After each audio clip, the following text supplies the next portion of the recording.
করেন তারা, অমান্য করে এরাই দেখো বেঈমান,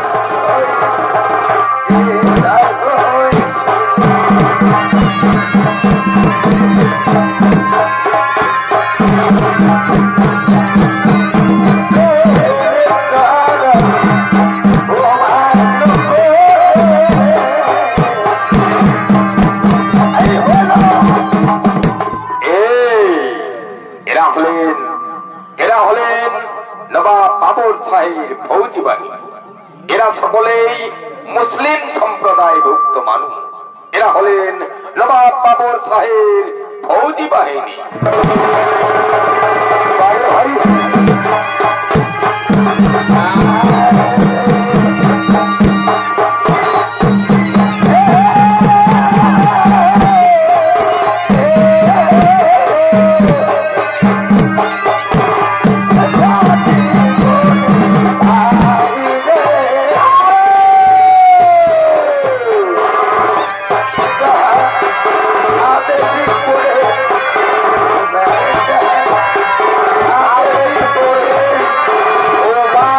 Oh,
ইনি হলেন বাংলার নবাব বাবর শাহ। এই বাবর শাহের অভিনয়ে আপনাদের এই আলোকিত মহান মঞ্চে ছৌ নৃত্য অভিনয় করে দেখাবেন ওস্তাদ বিনাধর কুমারের প্রিয় শিষ্য ওস্তাদ নুনি গোপাল কুমার।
तमाम देशवासी तमाम भारतवासी नवाब बाबर शाह न्याय ও নিষ্ঠার সঙ্গে এই সিংহাসনের দায়িত্বভার গ্রহণ করছে।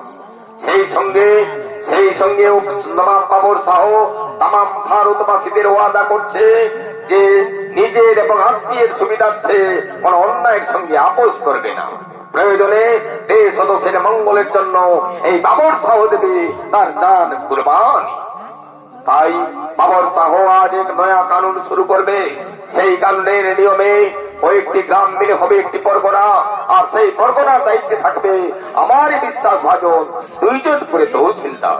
তারাই করবে সেই পরগনার ভালো মন্দির মানুষের বিচার, তারাই হবে সেই পরগনার মানুষের সুখ দুঃখের সাথী। বাবর শাহ, নূর আজম শাহ, আকবর খাঁ, जो हुकुम जनाब। আজম শাহ বাকবের খাও, আমি তোমাদের অযোধ্যা পরগনার দায়িত্ব ভার গ্রহণ দিলাম। যাও, সেখানকার মানুষের ভালো মন্দির বিচার করবে তোমরা, তোমরাই হবে সেই পরগনার মানুষের সুখ দুঃখের সাথী। जो हुकुम जनाब। याद रखो बाकबीर खाओ, नवाब बाबर साहेब नया कानून, नवाब बाबर साहेब नया हुकुम।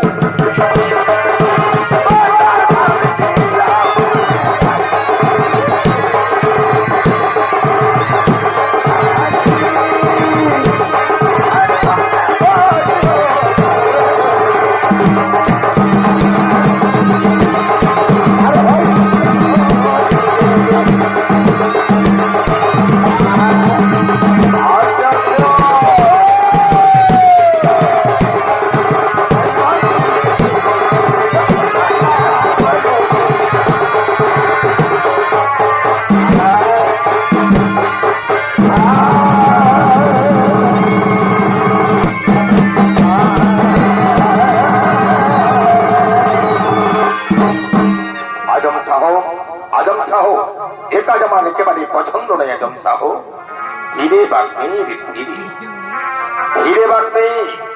এই তহসিলদার থেকে আমরা হব মসনদের অধিকারী। কিভাবে কিভাবে আজম শাহ? শোনো বাকবীর খাঁ, অযোধ্যা পরগনার দায়িত্ব ভার এখন আমাদের ওপর। তাই সেই অযোধ্যায় বলরাম ঠাকুরকে কব্জা করে এক হিন্দু মুসলমানের দাঙ্গা বাঁধাবো আমরা। সেই দাঙ্গায় হিন্দুরা অতিষ্ঠ হয়ে নবাব দরবারে যাবে বিচার চাই। নবাব দরবারে নবাব চাইবে জাতির নাম, হিন্দুরা চাইবে বিচার। অতএব সেখানে হবে আর এক দাঙ্গা।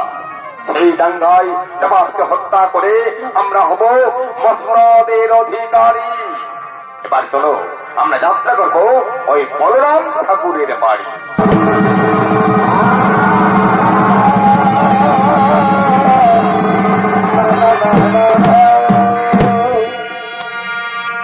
এরপর অযোধ্যার বলরাম ঠাকুর আসছেন নাড়ু গামছা নিয়ে সরজ নদীতে স্নান করতে।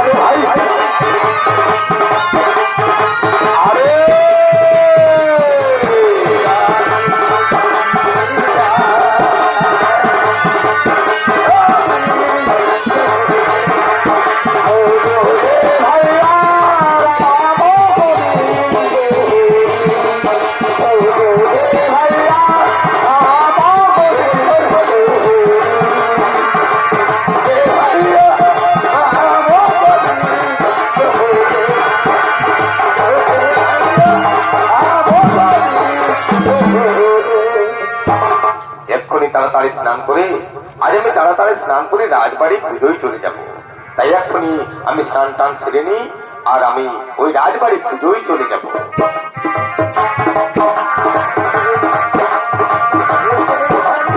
ওম জবা কুসুম সংকাশম আচ্ছবেয়ং মাতৃতিম সর্বপাবধন্ত্বারি প্রণোতস্মিন দিবাকরম। সেই জ্বলন্ত দিবদিবাকর তুমি প্রতিটা বাড়ি আলোয় আলোকিত করে দিয়েছো, প্রতিটা বাড়ি তুমি ধনদৌলত পরিপূর্ণ করে দিয়েছো। কিন্তু এই অধমের বাড়িতে তুমি কবে দয়া করবে, কবে আমার বাড়িতে ধনদৌলত তুমি পরিপূর্ণ করবে ঠাকুর? বলরাম ঠাকুর, বলরাম ঠাকুর, আমরা তোমার মনের বাসনা পূর্ণ করে দেবো বলরাম ঠাকুর। কে? বাকবীর খাঁ, নূর আজম শাহ। হ্যাঁ, আমরা এসেছি বলরাম ঠাকুর, আমরা তোমার মনের বাসনা পূর্ণ করে দেবো। আমরা তোমাকে ওই উদয়পুরের রাজা বানিয়ে দেবো। কিভাবে কিভাবে বাকবীর খাঁ? শোনো বলরাম ঠাকুর, তুমি যদি আমাদের কথা মতো কাজ করো তাহলে তুমি হবে উদয়পুরের রাজা। আমি হব উদয়পুরের রাজা। হ্যাঁ হ্যাঁ বলরাম ঠাকুর, তুমি যদি আমাদের কথা মতো কাজ করো ওই অযোধ্যা রাম মন্দিরে পুজো হবে, সেই পুজোয় দাঙ্গা বাঁধাবো আমরা। সেখানে উপস্থিত থাকবে রাজা উদয় নারায়ণ, তাকে হত্যা করে তোমাকে করবো উদয়পুরের রাজা। আর ওই মন্দিরকে আমরা করবো মন্দির। বলো বলো বলরাম ঠাকুর, আমাদের কথা মতো তুমি রাজি? হ্যাঁ হ্যাঁ হ্যাঁ হ্যাঁ, আমি তোমাদের কথা মতো একেবারেই রাজি। এসো এসো বলরাম ঠাকুর, আমাদের হাতে হাত মেলাও। এসো বলরাম ঠাকুর, এবারে যাত্রা করবো ওই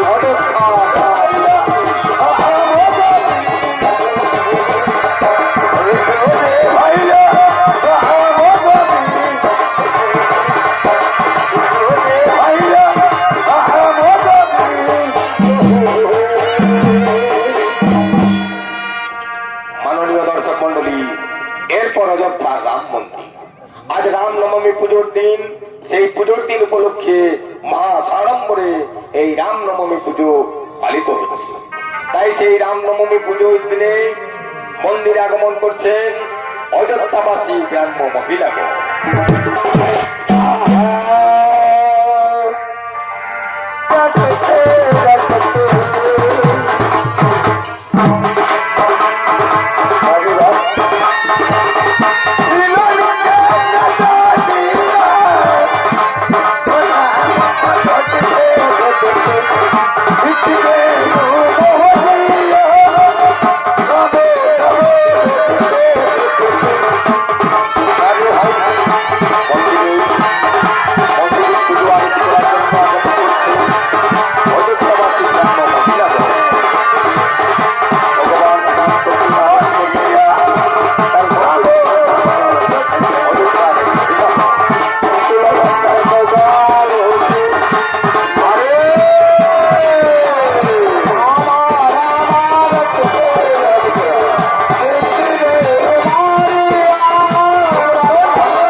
করছেন রাম ভক্ত সাধু সন্ন্যাসী গো।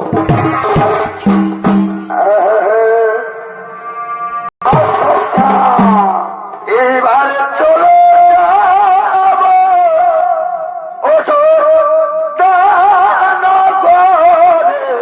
ওহে সাধু গো গ্রামবাসী গো, শ্রীরামচন্দ্রে করিব পূজন। ওহে সাধু গো গ্রামবাসী গো, শ্রীরামচন্দ্রে করিব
মণ্ডপে আগমন করছেন উদয়পুরের রাজা উদয় নারায়ণ। রাজা ভাই পুজোর দিনে নিমন্ত্রিত করেছেন রাজা উদয় নারায়ণকে, তাই মন্দিরে আগমন করছেন উদয়পুরের রাজা উদয় নারায়ণ।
আসন গ্রহণ করুন। আজ এই মন্দিরে আমরা মহা সাড়ম্বরে এক নৃত্যগীতের আয়োজন করবো রাজা মশাই। আপনি আপনার আসন গ্রহণ করুন। তাই এই মন্দিরে শুরু হতে চলেছে মহাসাড়ম্বরী নৃত্য গীতের আয়োজন।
এটা হলো পুলির আওয়াজ।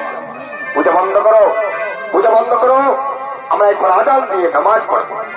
না না দরবেশ, এটা মসজিদ নয়, এটা মন্দির। এই মন্দিরকে আমরা মসজিদ বানিয়ে দেবো। আল্লাহু আকবার। সাবধান সাবধান দরবেশ, এই হিন্দুরা এখনো মরে যায়নি। এই মন্দির রক্ষা করা, এই মন্দির রক্ষা করা হিন্দুরা পারে। খামোশ বেয়াদব। ওরে ওই ফৌজি বাহিনী ওই মন্দিরের পুতুলগুলোকে আছাড় মেরে ভেঙে ফেলো, এবং তাতে যদি কেউ বাধা দেয় তাদের তাদের তোমরা জাহান্নামে পাঠিয়ে দাও।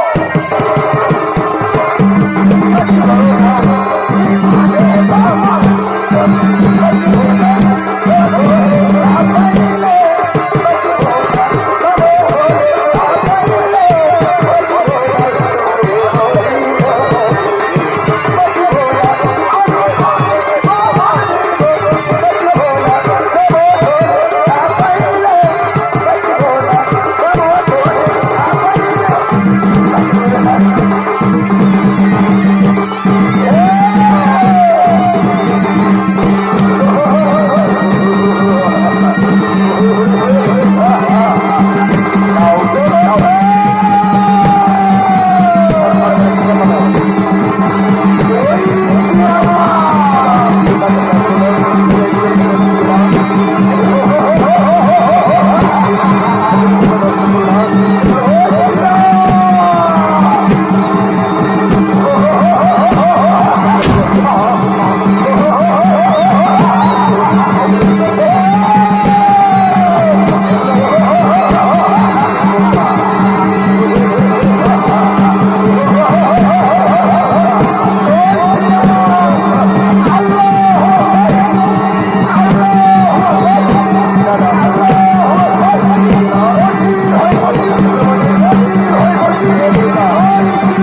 তোমরা এগুলো ছেড়ে দিও না, এগুলো আমাদের দেবতা, এদের বুকে আমরা প্রাণ প্রতিষ্ঠা করি। দেবতা, মাটির পুতুল হিন্দুর দেবতা। এই দেবতা মুসলমানের পরিচয়ের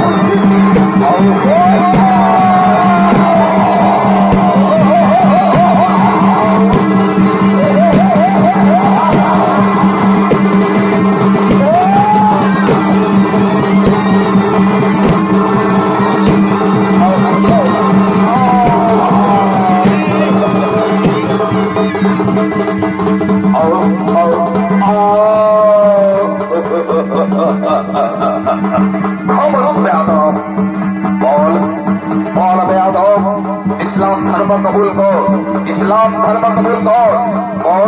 বল লা ইলাহা ইল্লাল্লাহ মুহাম্মাদুর রাসূলুল্লাহ। না এই বিধর্মী মুসলমানের দল আমাদের দেহে যতক্ষণ আছে প্রাণ, ততক্ষণ আমরা বলবো জয় শ্রীরাম। ফৌজ বাহিনী এদের তোমরা কতল করো, এদের জীবনকে হল করে পাঠিয়ে দাও।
এখনো সময় আছে, এখনো সময় আছে। ইসলাম ধর্ম কবুল কর।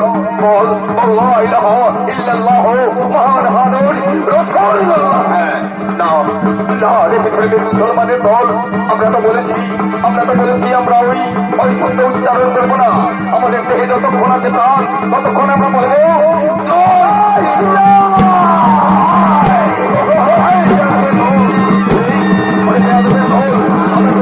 আমরা তোদের হাত কাটবো, আমরা তোদের পা কাটবো, আমরা তোদের চোখ করে দিয়ে এই মন্দিরে আমরা খুনের দরিয়া বইয়ে দেবো।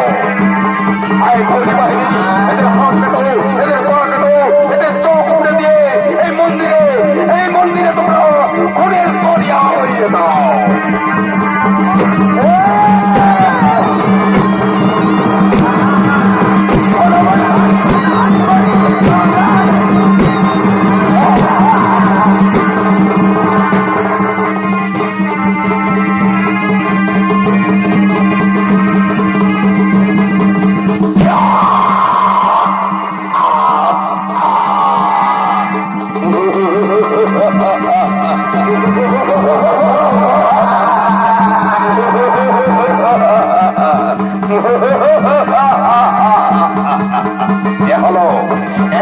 কাফের হিন্দুর পা, এই কাফের হিন্দুদের আমরা পা কেটে দিয়েছি।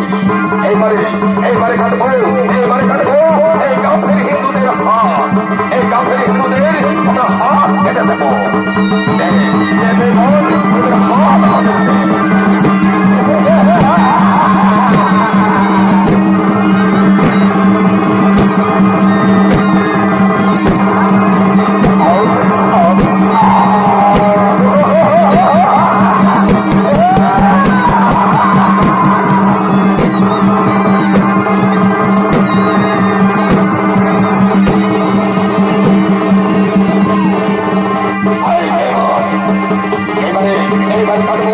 এইবারে কাটবো বেয়াদবদের হাত।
কাফের হিন্দুদের গোল পাকানো চোখ।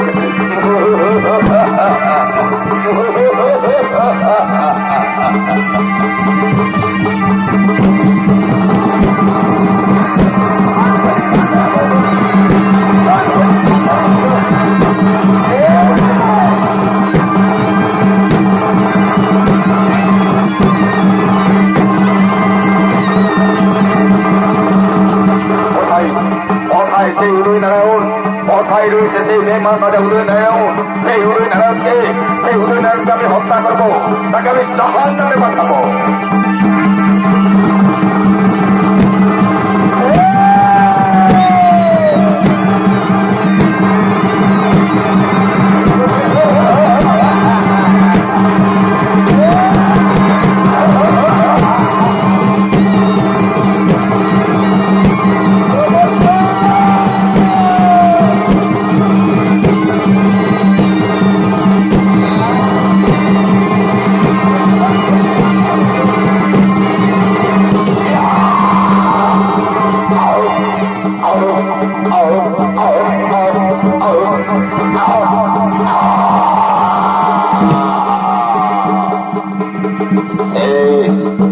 সব শেষ হয়ে গেল।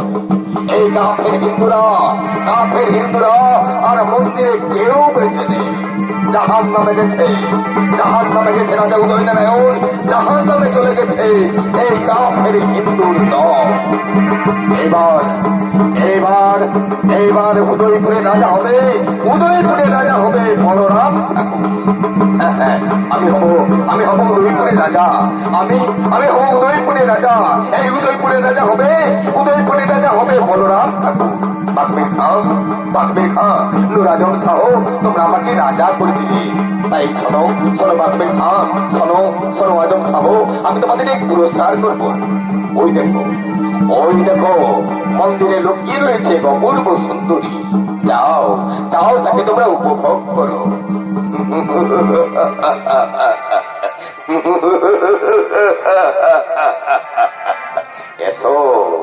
এসো সুন্দরী, আমাদের কাছে এসো, আমাদের বুকে তুমি ধরা দাও সুন্দরী। না আমাকে তোমরা স্পর্শ করো না, আমাকে ছেড়ে দাও, আমাকে স্পর্শ করো না। এসো আমাদের কাছে এসো, আমাদের দিলে ধরা দাও, আমাদের বুকে তোমরা ধরা দাও। আমি তোকে আমার বেগম বানাবো।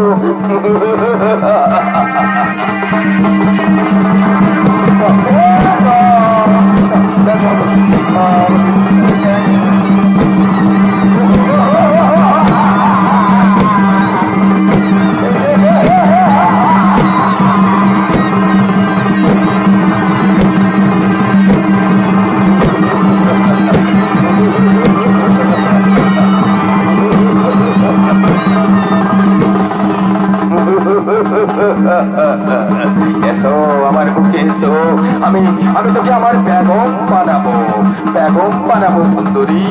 ওরে বিধর্মী মুসলমানের দল, বিধর্মী মুসলমানের দল, তোর বাড়িতে মা বোন রয়েছে। যা ওরে বিধর্মী মুসলমানের দল, তাকে তুই মজা কর, তাকে তুই নিয়ে আনন্দ কর। এইবার তোকে কেউ রাহাই দিতে পারবে না। ওরে বসবি, এইবার আমি তোর নরম শরীরে আমি আমার পা বসিয়ে দেবো।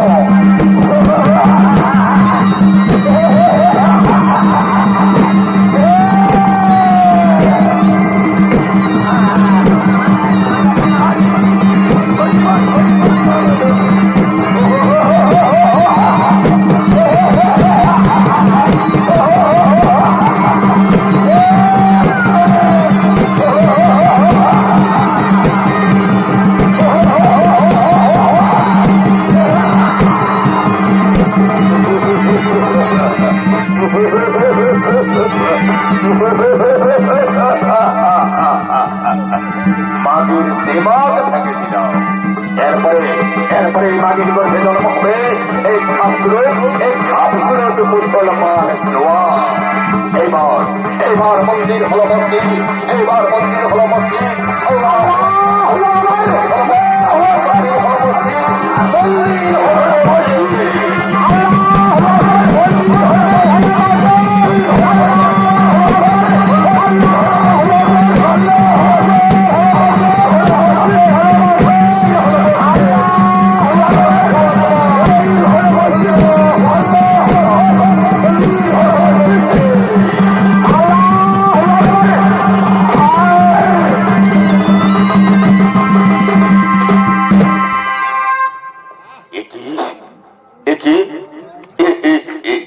আমি কোথায়?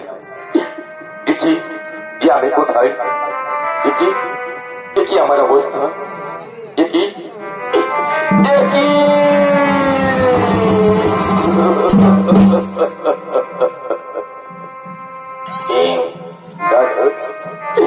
না না, এই কলঙ্কিত মুখ আমি আর কাউকে দেখাবো না। এই কলঙ্কিত মুখ আমি আর কাউকে দেখাবো না।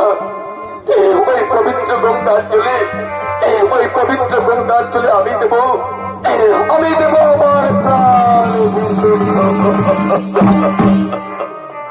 দাঁড়াও বহিন, এই বাবর শাহের পুত্র হুমায়ুন শাহর চোখের সামনে কোন মা বহিনের প্রাণ নষ্ট হতে দেবে না। আবার বুঝি মন্দিরে তোমরা দাঙ্গা বাঁধাবে, আবার বুঝি মানুষ খুন করবে, আবার বুঝি আমার সম্মান নিয়ে তোমরা ছিনে মিনে খেলতে এসেছো। না না রে বহিন না, দুনিয়ার সব মুসলমান বেঈমান নয় রে বহিন। আমি তোর ভাইজান আর তুই আমার হিন্দু বহিন। কিন্তু কে কে করলো এই মন্দিরের অবস্থা? কে করলো তোর এই অবস্থা? ওগো ভাইজান, আপনাদের পদভুক্ত তহসিলদার বাগমির খাঁ, নূর আজম সাহেব আর সঙ্গে ছিল ওই বলরাম ঠাকুর। এই দেখো ভাইজান, এই দেখো ভাইজান, মন্দিরের কি অবস্থা করেছে তারা। ও আফসোস, বহুত বহুত আফসোস। আর এদিকে এসো, এদিকে এসো ভাইজান। এই দেখো ভাইজান, কেমন ভাবে অসংখ্য মানুষকে তারা খুন করেছে। ও ও আফসোস, বহুত বহুত আফসোস রে বহি। আর এদিকে এসো, এদিকে এসে দেখো যাও ভাইজান, কেমন ভাবে নিরীহ মানুষের হাত কেটেছে, পা কেটেছে,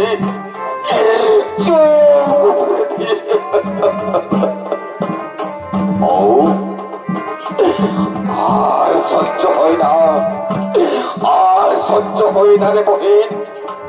আর এই নির্মম কাহিনী সহ্য হয় না। আয় আয় রে বহিন, তুই আমার সামনে এসে দাঁড়া। আর এই তোর সামনে দাঁড়িয়ে তোর এই মুসলমান ভাইজান ওয়াদা করছি রে বহিন, এর উপযুক্ত বিচার হবে আমার নবাব দরবারে। নবাব বাবুর সহযোগীর উপযুক্ত বিচার না করে তাহলে তোর এই মুসলমান ভাইজান, তোর এই মুসলমান ভাইজান তোকে ওয়াদা দিচ্ছে, ওই বেঈমানদের আমি দুনিয়া থেকে সরিয়ে দেবো। ওই বেঈমানদের আমি কলিজাটা উড়ে দেবো, কলিজাটা উড়ে দেবো। আয় আয় আমার হিন্দু বহিন, তুই আমার সঙ্গে আয়।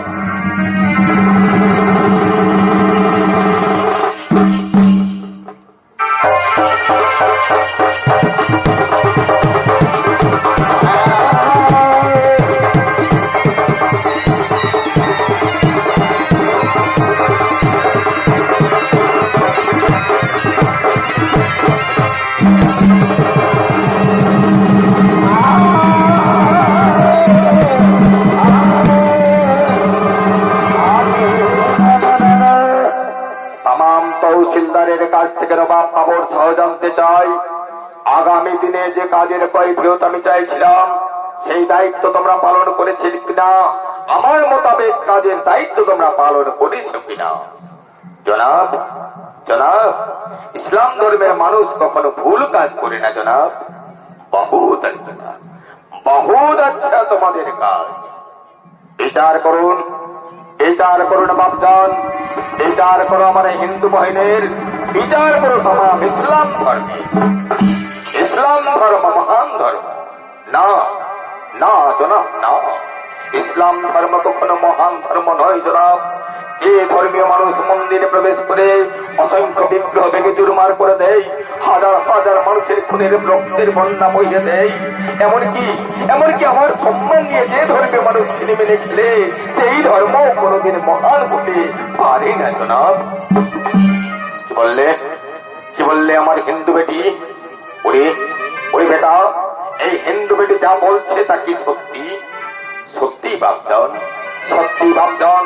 আমি আমার আঁখ থেকে দেখেছি এই ভয়াবহ নৃশংস হত্যাকাণ্ড। কিন্তু কে কে সেই বেয়াদব? কে করলো আমার এই মন্দিরের অবস্থা? জনাব, আমাদেরই তহসিলদার বাকমের খাঁ পীর মোহাম্মদ নুর আজম সহ, আর সঙ্গে ছিল অযোধ্যার বলরাম। বাকমের খাঁ পীর মোহাম্মদ নুর আজম সহ এই হিন্দু বেটি যা বলছে তা কি সত্যি? সত্যি জনাব। কিন্তু এ তো তাম ইসলাম ধর্মের মুনাফা জনাব। না, মুনাফা নয় বেয়াদব, মুনাফা নয়, এ তাম ইসলাম ধর্মের বহুত বহুত নকশান। যে কাফের মন্দিরকে মসজিদ করে ইসলাম ধর্মের মুনাফা করতে চান, মানুষের উপরে ইসলাম ধর্মের মুনাফা করতে চান, যে কাফের তোর স্থান বেহেস্ত নয়, তোর স্থান অন্ধকার ওটাকে।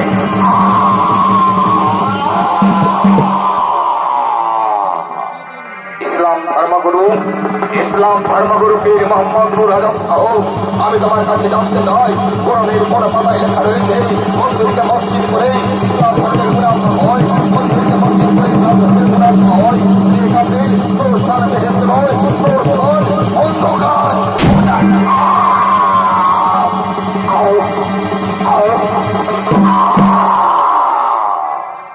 এই কে আছিস? ওই কাফের বলরাম ঠাকুরকে আমার দরবার হাজির কর।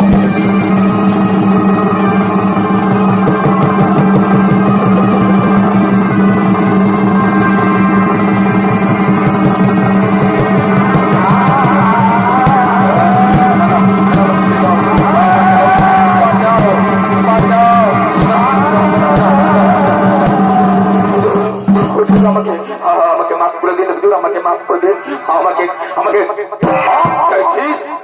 মাফ চাইছিস রে কাফের? ওরে কাফের, হিন্দু হয়ে হিন্দুর মন্দির ধ্বংস করতে চাস তুই, অসংখ্য মানুষ খুনের অপরাধী হই বলে তুই, আমার এই হিন্দু বেটির সম্মান হানির মূল কারণ তুই। হট হট বেয়াদব, হট। মাগো তুমি আমাকে রক্ষা করো, তুমি আমাকে জীবন দাও, তুমি আমাকে জীবন রক্ষা করো মা। এই নে বেটি আমার হাতিয়ার, এই হাতিয়ার দিয়ে আদায় কর তোর সম্মান হানির বদলা। বদলা নেব, আমি নেব মন্দিরকে মসজিদ করার বদলা, আমি নেব অসংখ্য মানুষ খুনের বদলা, আমি নেব আমার সম্মান হানির বদলা। আমাকে মারিস না, আমাকে ক্ষমা কর। আমি নেব সম্মান হানির বদলা, আমি নেব মানুষ খুনের বদলা, আমি নেব মন্দিরকে মসজিদ করার বদলা।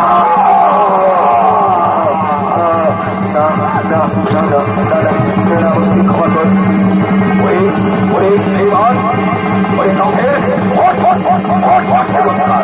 এবারে আমি নেব আমার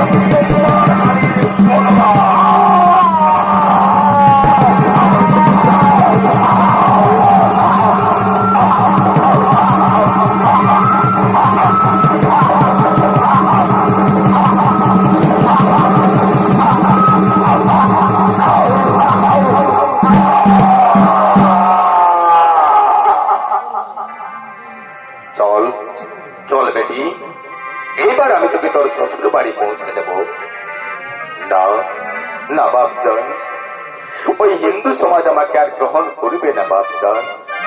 আমি জানি রে বেটি, আমি জানি ওই হিন্দু সমাজ নবাব বাবর শাহকে ফিরিয়ে দিলেও তোর এই মুসলমান বাচ্চানকে তারা ফিরিয়ে দিতে পারবে না রে বেটি।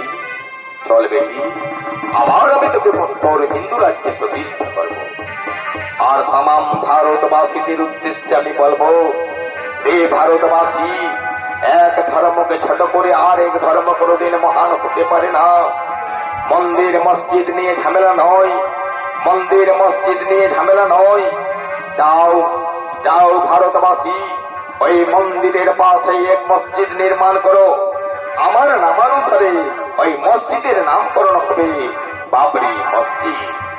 হিন্দু ভাইয়েরা মন্দিরে করবে পূজা, মুসলমান ভাইয়েরা মসজিদে পড়বে নামাজ। বহু দূর থেকে শোনা যাবে পূজা ও নামাজ। আর সেই আওয়াজ শুনে নবাব বাবর সহ তার দিল উজাড় করা প্যার মহব্বত দিয়ে তাম এই পবিত্র রাম জন্মভূমি অযোধ্যার মাটিকে জানাবে তারা হাজারো হাজারো সেলা, হাজারো হাজারো সেলা, হাজারো হাজারো সেলা।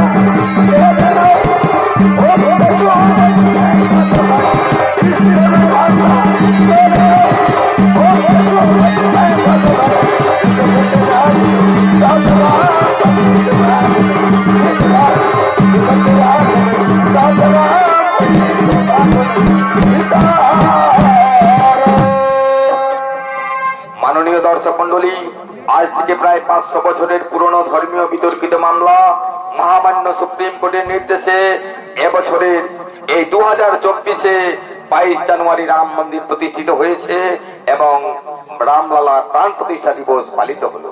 তাই সকল সনাতন ধর্মী হিন্দু ভাইদের কাছে আমাদের অনুরোধ, এক বাক্যে বলুন, আনন্দ মনে বলুন, জয়